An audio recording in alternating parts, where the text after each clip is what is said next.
Hello everyone, welcome to NS Edukia. मैं नितेश आज शुरू करने जा रहा हूँ बौद्ध धर्म का प्रभाव। जैसे कि इससे पिछली क्लास में हमने बौद्ध धर्म के बारे में जो पढ़ा था उसमें हम महायान और हीनयान के बारे में डिस्कस किए थे। जैसे कि हमने देखा था कि महायान और हीनयान में क्या अंतर था और बौद्ध धर्म में महायान और हीनयान का बंटवारा कब हुआ। जैसे कि हमने डिस्कस किया था पिछली क्लास में कि महायान और हीनयान का बंटवारा 72 ईस्वी में कनिष्क के शासनकाल में हुआ था। बौद्ध की चौथी संगीतियां जब समय हुई थी उसमें महायान और हीनयान नामक बौद्ध धर्म के अंदर दो संप्रदाय का उत्पन्न हुआ था। हमने देखा था कि हीनयान जो था वो एक लोगों ने उसे व्यक्तिगत धर्म माना जो हीनयान को मानने वाले थे और उन्होंने मुख्य लक्ष्य क्या था, अरहत को प्राप्त करना। और वो पाली भाषा का उपयोग किए और वो मूर्ति पूजा में विश्वास नहीं करते थे।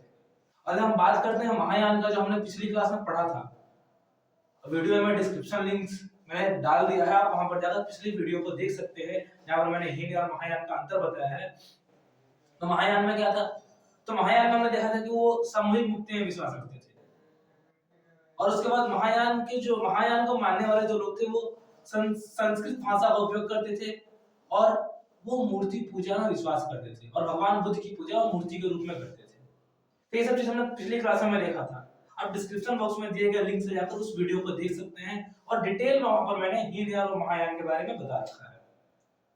और आज हम उसके आगे शुरू कर रहे हैं कि बौद्ध धर्म का प्रभाव क्या था। प्रभाव सामाजिक क्षेत्र में क्या प्रभाव था, राजनीतिक क्षेत्र में क्या प्रभाव था और सांस्कृतिक क्षेत्र में क्या प्रभाव था। इसके बाद हम इन प्रभावों के बाद फिर हम आगे पढ़ेंगे कि बौद्ध धर्म से संबंधित जो महत्वपूर्ण किताबें हैं उनके बारे में, जैसे कि बोधिसत्व हो गया, मिलिंद पानोय की जो किताब है, उन सब बारे में हम डिस्कस करेंगे। खैर फिलहाल हम शुरू करते हैं बौद्ध धर्म के प्रभाव के बारे में कि बौद्ध धर्म के क्या प्रभाव थे सामाजिक क्षेत्र में, सांस्कृतिक क्षेत्र में और राजनीतिक क्षेत्र में। सबसे पहले हम सामाजिक क्षेत्र में शुरू करते हैं कि बौद्ध धर्म का सामाजिक क्षेत्र में क्या प्रभाव थे। सामाजिक क्षेत्र में हम बात करते हैं तो उन्होंने, बौद्ध धर्म ने लोगों को विकल्प दिया कि अपने समाज से, अपने वर्ण से अलग हटकर एक समान भावना वाले धर्म को अपनाएं। हालांकि उस समय हम बात करते हैं कि वो एक ऐसा टाइम पीरियड था 10वीं सदी ईसा पूर्व से लेकर 6ठी सदी ईसा पूर्व तक, कि वहां पर उत्तर वैदिक काल था और वर्ण व्यवस्था को फॉलो किया जाता था। वर्ण व्यवस्था में जो शूद्र थे, वैश्य थे, उनको जो शूद्र थे उनको ऊपर के 3 वर्णों की सेवा करनी होती थी। वैसे कृषि और पशुपालन करते थे और स्त्रियों की हालत गंभीर थी उस टाइम पीरियड में। तो इस वजह से इन सब परिस्थितियों को देखकर प्राचीन धार्मिक आंदोलन की शुरुआत हुई थी और उस धार्मिक आंदोलन में बौद्ध धर्म और जैन धर्म की उत्पत्ति हुई थी। और बौद्ध धर्म ने ही सामाजिक क्षेत्र में ये प्रभाव लाया था, ये प्रभाव था कि उन्होंने विकल्प दिया लोगों को। किस चीज का विकल्प दिया, कि सामाजिक जटिलताओं से दूर हटकर एक नए धर्म से जुड़े जहां पर सभी लोगों को बराबर माना जाता है, समान माना जाता है। तो पहला चीज उन्होंने लोगों को विकल्प दिया कि वर्ण अवस्थाओं से दूर हटकर, सामाजिक जटिलताओं से दूर हटकर एक नए धर्म में आए, बौद्ध धर्म को अपनाए जहां सबको समान भावना से देखा जाता है। अगला बात करते हैं कि उन्होंने अहिंसा का प्रचार किया। अहिंसा का प्रचार किया और अहिंसा के प्रचार के माध्यम से पशुधन में वृद्धि की बात कही, पशुधन की वृद्धि में बात कही और उसमें सहायता दी। अहिंसा उनका सबसे परम लक्ष्य था कि हिंसा को बढ़ावा नहीं देना अहिंसा कहलाता है। हिंसा को बढ़ावा नहीं देना और पशुधन की वृद्धि। थर्ड पॉइंट आता है समाज में जो कुरीतियां फैली हुई थी उस समय, जैसे छुआछूत हो गया, अंधविश्वास हो गया। छुआछूत और अंधविश्वास जैसी कुरीतियों को दूर करने का काम किया बौद्ध धर्म ने। ये 3 मेजर सामाजिक प्रभाव है जो कि बौद्ध धर्म के आने से समाज में परिवर्तन हुआ, समाज के अंदर बदलाव आया। फिर आगे हम बात करते हैं राजनीतिक क्षेत्र में क्या परिवर्तन आया। तो हम राजनीतिक क्षेत्र में बोलते हैं कि बौद्ध धर्म के आने से राजनीतिक क्षेत्र में परिवर्तन आया। धम्म का प्रचार किया और धम्म का प्रचार किया और उसके माध्यम से राजनीतिक शांति को बढ़ावा दिया। इसका सबसे बड़ा उदाहरण हमें देखने को मिलता है जब हम बात करते हैं मौर्य शासक अशोक की। जब मौर्य शासक अशोक की बात करते हैं, उन्होंने कलिंग की लड़ाई लड़ी थी। कलिंग के युद्ध में वो विजय होने के बाद, वो इतने सारे मृत सैनिकों को देखने के बाद उन्होंने बौद्ध धर्म को अपना लिया था शांति के लिए। इसका हम उदाहरण देखते हैं कि राजनीतिक शांति को बढ़ावा दिया था। और उदाहरण के रूप में हम मौर्य साम्राज्य के शासक अशोक की बात करते हैं।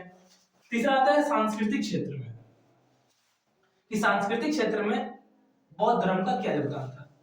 बुद्ध के अनुयायियों ने गौतम बुद्ध की घटनाओं को संरचनाओं का निर्माण करके प्रस्तुत किया। उनसे गौतम बुद्ध से संबंधित जो भी घटनाएं थी, यानी उनका जन्म हो गया, उनका पहला जो उन्होंने उपदेश दिया था वो हो गया, उनका निर्माण प्राप्त करने की जगह हो गई, मतलब कि जो उन्हें घटनाएं थी उन घटनाओं को उन्होंने एक संरचनाओं का निर्माण करके समाज में प्रस्तुत किया। जैसे हम देखते हैं स्तूप, सांची का स्तूप हो गया, सारनाथ का स्तूप हो गया, जो कि उन्होंने अलग अलग स्तूप अलग अलग चीजों को दर्शाता है। तो इस तरीके से बौद्ध धर्म का अपने संस्कृतियों को भी बढ़ावा देने में काफी ज्यादा योगदान रहा है। आप एक बार इसका स्क्रीनशॉट ले लीजिए।